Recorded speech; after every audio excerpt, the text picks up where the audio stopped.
Hi, welcome to another tutorial presented to you by Soapbox. Today we're going to be looking at synthesis within Ableton Live. So let's get started. So we're going to be looking at subtractive synthesis, and we're going to be using the analog, which is the subtractive synthesizer within Ableton.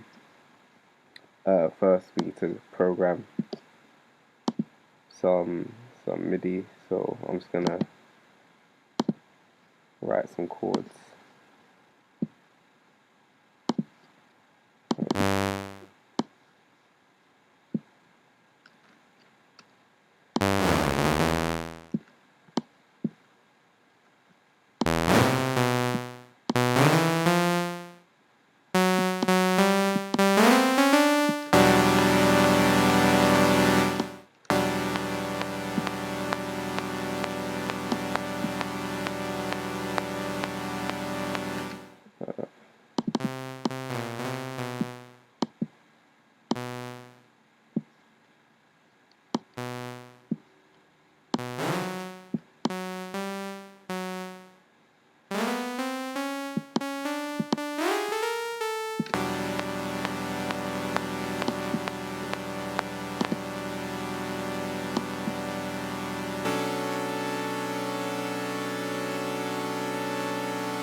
Cool.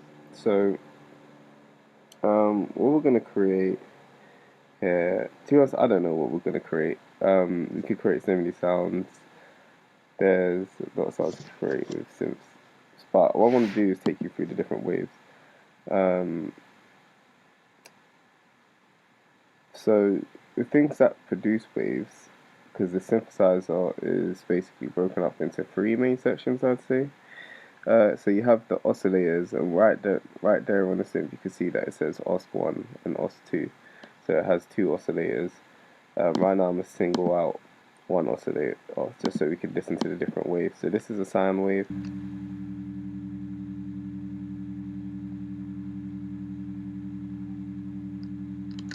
And this is a saw wave.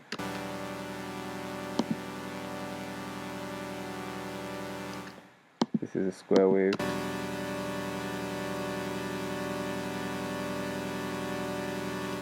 I believe this is like a kind of randomized wave. I'm not.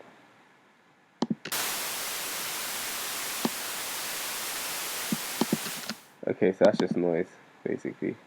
There is a single noise oscillator as well, I think it's here. So it looks like you have noise on both oscillators.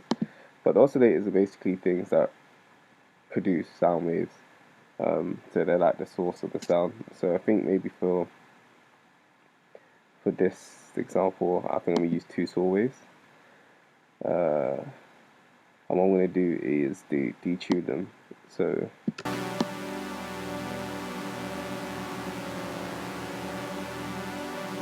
just by detuning them a bit, kind of makes them sound like there's more than one of them.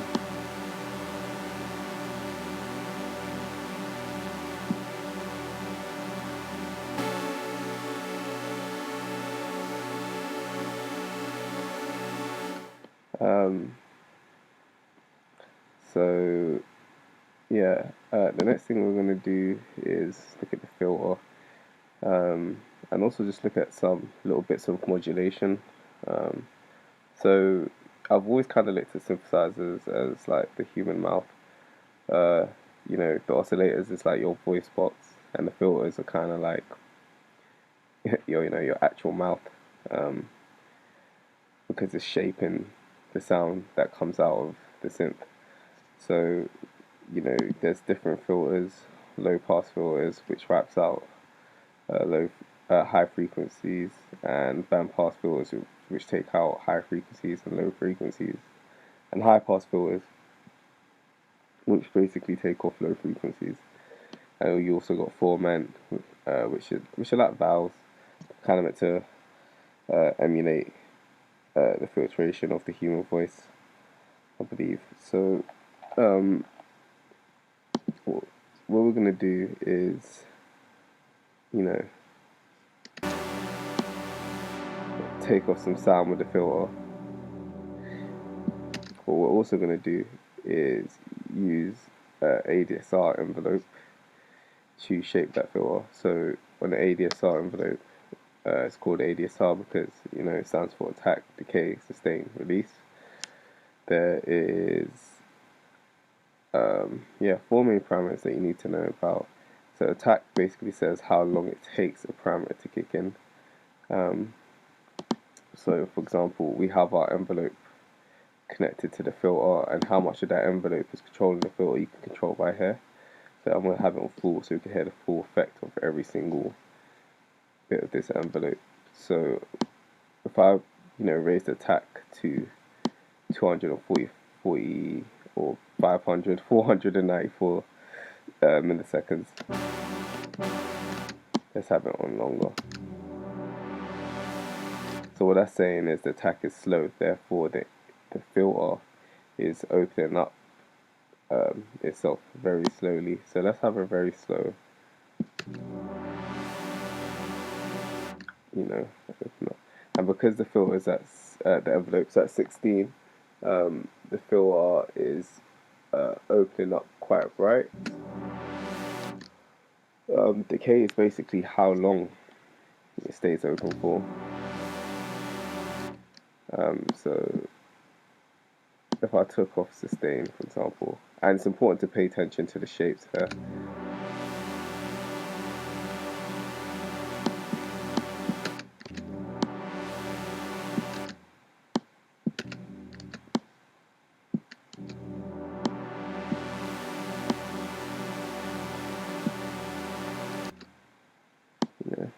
So if we play with our decay, for example, and let's say maybe we had a very short decay on this filter, that means it's just opening and closing very quickly. Then very slowly. I like that, so I might just leave it like that. The sustain is basically how long the note or whatever lasts for. If you have the sustain on the filter, it's just going to make it sound brighter. It's not going to decay if there's a sustain. It's kind of like either or. Here's the sustain time, and then you obviously got your release, and that's how long the envelope has effect after the note stops being played.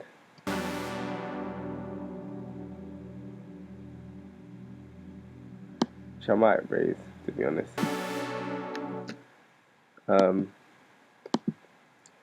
So we're gonna, work on the attack of our amp. So everything has like a kind of envelope which you could then control. So our amp, what I want to do, so the amp is basically the volume, the amplitude, and I want to raise the attack.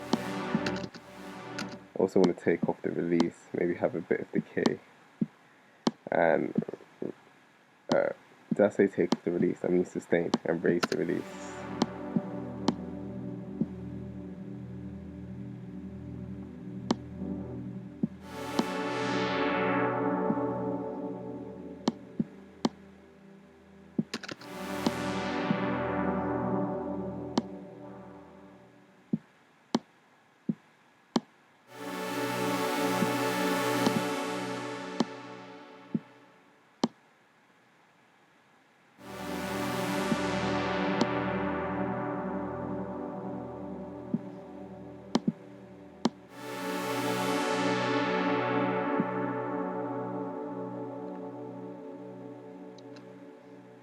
So sounds like that are kind of known as pads.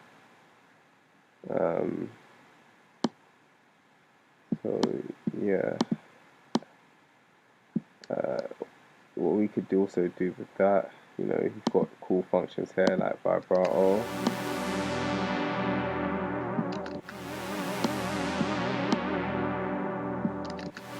which basically pitches it up quickly,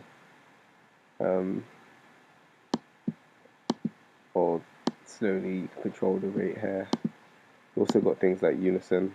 So what unison would do, it will take some of the voices of the synthesizer and stack them up. So if this synth has 8 voices, and let's say, so that means we can only play 8 notes simultaneously. And if it uses 2 voices in unison, that means we can only play 4 notes simultaneously. We're using 1, 2, 3, 4, 5. We're using 5 notes kind of at once on each chord. So that means by putting it in unison with 2, we're going to be missing 1 note. So what I might do is select it 12, 2. That means we're going to use 6 notes at a time. Put 2 of the voices in unison. And what we could do tune those as well. And it's nice to get like a thicker sound.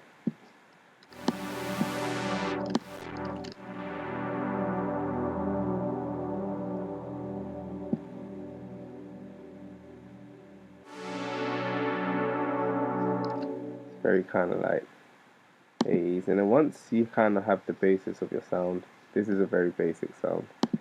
You know, you could add more stuff. So, for example, there's cool effects like chorus.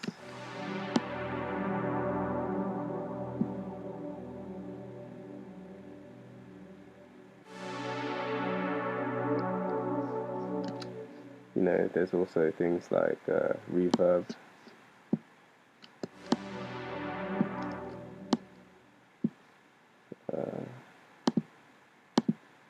I'm not going to kind of explain these now. I feel like effects and stuff is a video for another day. But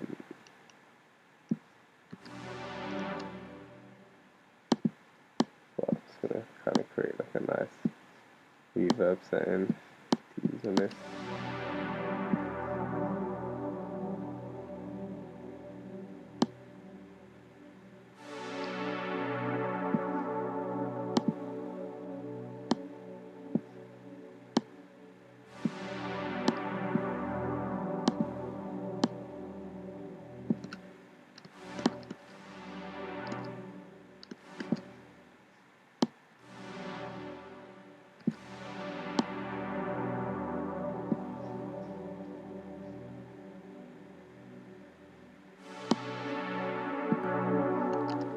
Can even add like a little flanger on it.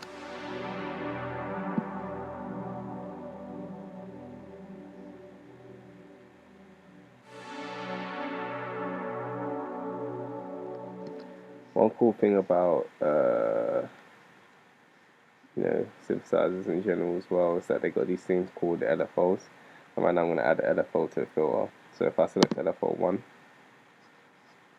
and I'm going to use a sine wave, and this will choose whether I want to musically sync the speed of the LFO or have it freehand. I'm going to musically sync it to the project and have it playing every quarter note. And what I'm going to do, I'm going to raise the modulation of LFO 1.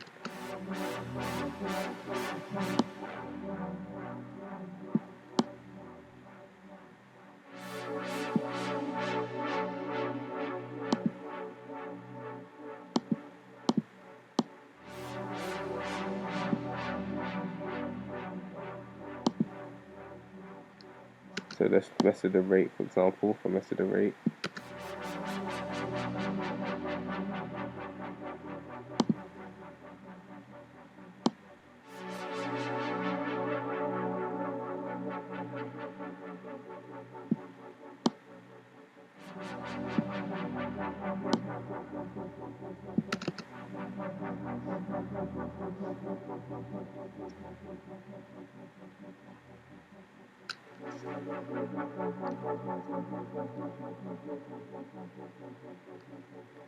And yeah, that's kind of how you make a pad using analog.